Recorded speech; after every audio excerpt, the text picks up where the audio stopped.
मुअज़्ज़िज़ नाज़रीन, 2024 के लोकसभा इंतखाबात का तीसरा चरण आज पूरा हुआ। 93 सीट्स पर आज वोट डाले गए।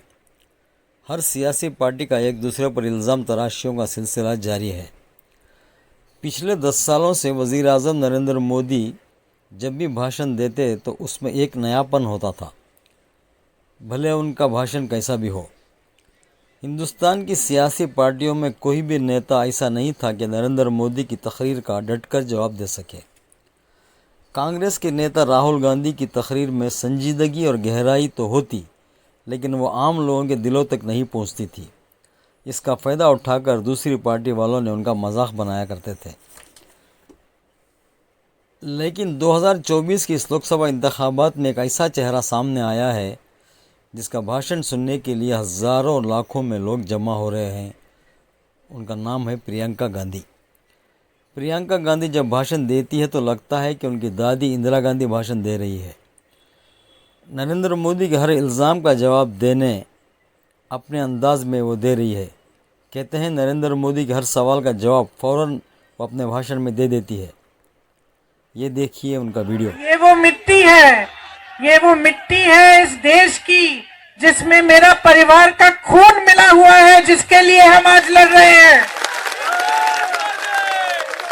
जिसके लिए आपके पूर्वजों ने जान दी है, आपके पूर्वजों ने पसीना और खून बहाया है। ये वो मिट्टी है, ये इस देश की सबसे पवित्र मिट्टी है हमारे लिए।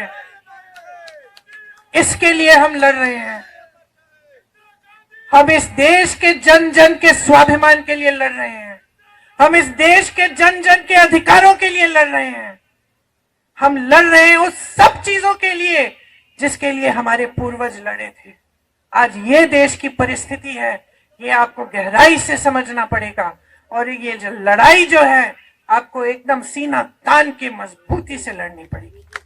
महात्मा गांधी जी ने, पंडित जवाहरलाल नेहरू ने जो आंदोलन किया, वो इसलिए किया था ताकि जनता के अधिकार मजबूत हो।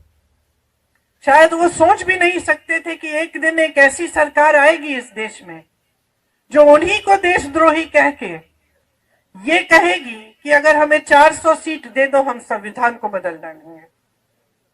वो सोच भी नहीं सकते थे शायद कि ऐसी स्थिति देश में कभी आएगी कि देश के प्रधानमंत्री जो भाषा इस्तेमाल कर रहे हैं या जिस तरह की बातें कर रहे हैं चुनाव के समय, वो अपने पद का स्तर इतना गिरा देंगे कि अपने पद की गरिमा के बारे में सोचेंगे ही नहीं, कि अपने पद की अहमियत के बारे में का आदर भी नहीं करेंगे।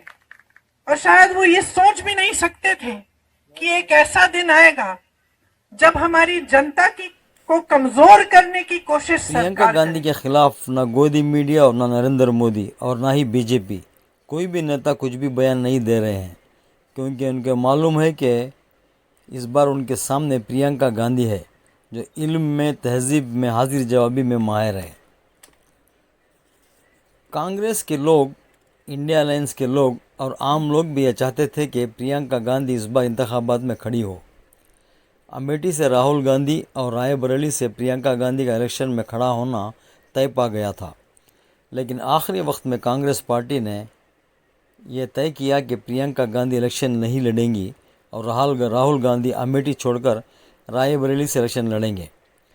कांग्रेस के इस फैसले पर बीजेपी और स्मृति ईरानी ने कहा कि राहुल गांधी डर गए, राहुल गांधी अमेठी में हार के डर से भाग गए वगैरह वगैरह। लेकिन नाज़रीन, इस फैसले के पीछे बहुत सारी सच्चाई है जो आम लोग नहीं जानते। 2014 में राहुल गांधी अमेठी से इलेक्शन जीते थे। 2019 में राहुल गांधी को स्मृति ईरानी ने हराया था। हालांकि स्मृति ईरानी की ये जीत मोदी लहर से हुई थी। पुलवामा और बालाकोट के बाद 2019 में मोदी लहर चल पड़ी थी। जो भी शख्स को बीजेपी का टिकट मिली वो जीत गया।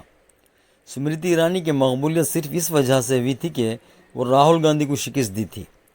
बीजेपी और गोदी मीडिया ने 2019 से 2024 तक स्मृति ईरानी को राहुल गांधी के बराबर ला खड़ा कर दिया। हालांकि राहुल गांधी की मकबूलियत और ख़ानदान के आगे स्मृति ईरानी का ज़मीन और आसमान का फ़र्क है। राहुल गांधी का अमेठी से खड़ा ना होना, रायबरेली से खड़ा होना कांग्रेस का यह मास्टर स्ट्रोक था। 2019 में पूरे उत्तर प्रदेश में कांग्रेस को सिर्फ एक सीट मिली थी, वो भी रायबरेली से सोनिया गांधी की। ऐसे बुरे वक्त में रायबरेली वालों ने कांग्रेस का साथ दिया था। प्रियंका गांधी के इलेक्शन ना लड़ने के फैसले के बाद एक ही रास्ता था कि वो राहुल गांधी वहाँ से खड़े हो जाएं। और इधर स्मृति ईरानी का ये लेबल भी छिन गया कि वो राहुल गांधी के खिलाफ इलेक्शन लड़ रही है। नाजरीन, कांग्रेस के सदर मल्लिकार्जुन खड़गे जी ने इलेक्शन कमीशन को यह ख़त लिखकर पूछा है कि पहले और दूसरे मरहले के इंतखाबात के पोलिंग परसेंटेज में अचानक तब्दीली कैसे आ गई। जिस दिन पोलिंग हुई उसका परसेंटेज अलग था और 8 या 10 दिन के बाद पोलिंग परसेंटेज कैसे बढ़ गई। दोस्तों, तीसरा मरहले के इंतखाबात आते आते लोगों में इलेक्शन कमीशन पर भरोसा कम होने लगा है। उसकी मिसाल सूरत, इंदौर और गांधीनगर में देखा गया है। नाज़रीन, इस वीडियो को सब्सक्राइब करें, लाइक करें।